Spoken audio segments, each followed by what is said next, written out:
Author Kelly McMasters enjoyed an idyllic childhood in her close-knit neighborhood in Shirley, Long Island, but when neighbors, friends, and even family began to develop cancer at an abnormally high rate, she decided to do something about it. She's here to tell us about her new book. It's called Welcome to Shirley. Kelly, welcome to the show. Thanks so much. All right, let's talk about it right from the beginning. Okay. In your childhood, you started to get a feeling that the drinking water wasn't quite right? Exactly. Most of the mothers would add in some frozen OJ or make iced tea or boil the water.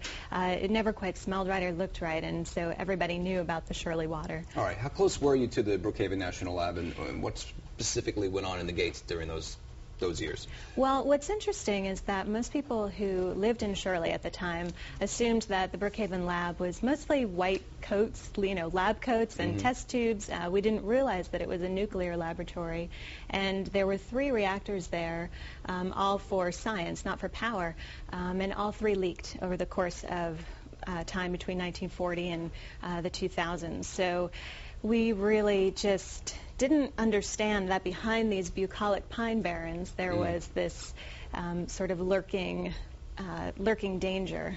And we were, Shirley butts up right against the lab's campus. So the way water works in Long Island, it's a jumbo sandbar, great for crops, tough, is a very fragile aquifer. And the lab sits in the middle of the Pine Barrens, which is the recharge basin for the island's sole source aquifer, which serves 3 million people. Let's talk about cancer rates. When did residents of Shirley start to realize that their rates were abnormally high? It took a while because most people just thought, well, this is just how it is everywhere.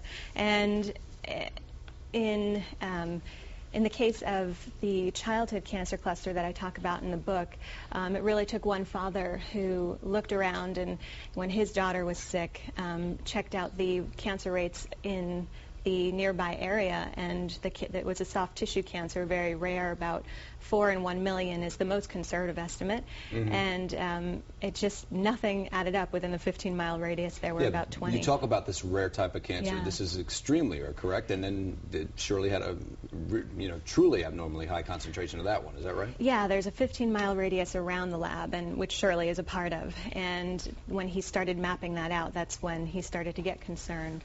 All right, what do you tell people right now to make sure their communities are safe if somebody has doubts? Well, the lab is actually a Superfund site, and I should say in the past few years they've done an incredible job of really working to clean up the chemical and nuclear waste that was dumped, and by accident or as part of the process of nuclear waste. And there are more than 1,200 Superfund sites across the United States and 86 in New York alone. So the best thing you can do is go to EPA.gov and map your own area and learn about your local neighborhood.